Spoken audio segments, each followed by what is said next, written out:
నెలాఖరు సుమారుగా సుమారు ఒక 30-40 సంవత్సరాల క్రితం పిల్లలకి తల్లిదండ్రులు తమ కుటుంబ ఆర్థిక స్థాయికి తమ సంపాదన సామర్థ్యానికి అనుగుణంగా పిల్లలకు కావలసిన అన్ని రకాల సదుపాయాలు కల్పిస్తుండేవారు. అలాగే పిల్లలకు కూడా తమ పక్కన ఉన్న మంచి వ్యక్తిత్వం గల పిల్లల్ని, బాగా చదువుకునే పిల్లల్ని, బుద్ధిమంతుల్ని చూపెట్టి వాళ్ళలా ఉండాలి అని చెప్తుండేవారు. అయితే నేడు ఆ పరిస్థితి లేదు. ఇప్పుడు తల్లిదండ్రులు తమ పిల్లలకి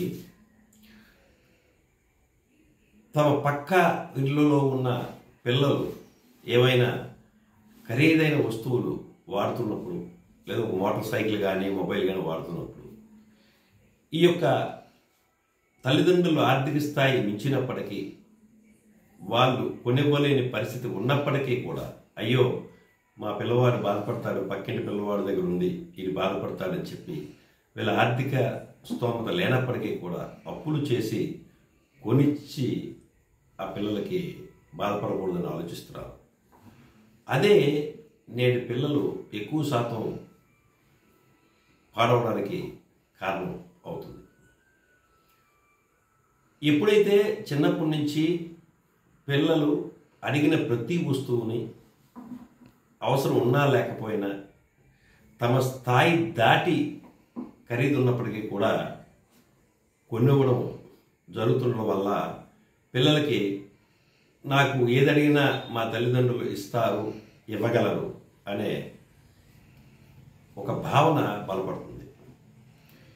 ఒక స్థాయి దాటిన తర్వాత మిగతా పిల్లలు వాడుతున్న ఈ కార్లు కానీ, ఖరీదైన మోటార్ సైకిల్ కానీ, మొబైల్ కానీ ఈ తల్లిదండ్రులు కొనిచ్చే పరిస్థితులు.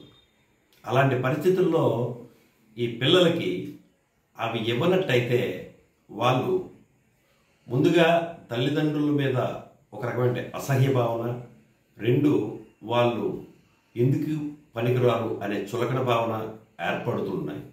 అలాగే చిన్నప్పటి నుంచి ఈ పిల్లలు కోరిన కోరికలన్నీ కూడా తీర్చడం వల్ల వాళ్ళు కొంత ఎదిగిన తర్వాత వాళ్ళు అనుకున్నవి జరగకపోతే అప్పుడు వాళ్ళు ఈ యొక్క దొరలవాట్లకి, ముఖ్యంగా దొంగతనం, ఈ మాదక ద్రవ్యాల రవాణా, మరికొంత ముందు స్థాయికి వెళ్తే ఆ డబ్బుల కోసం వాళ్ళ కోరికలు తీర్చుకోవడానికి హత్యలు చేయడానికి కూడా వెనకాడట్లేదు. కాబట్టి తల్లిదండ్రులు తమ పిల్లలకి తమ ఆర్థిక సామర్థ్యం ఎంత, తమ దగ్గర ఉన్న డబ్బులు ఎంత, వాళ్ళు ఏవి పిల్లలకి కొనివ్వగలరు, వాళ్ళ పరిస్థితి ఏంటి, అలాగే ఆ పిల్లలు అడిగినవి ఏది మంచిది, ఏది మంచిది కాదని కూడా చెప్పాల్సిన అవసరం ఉంది. జై శ్రీరామ్.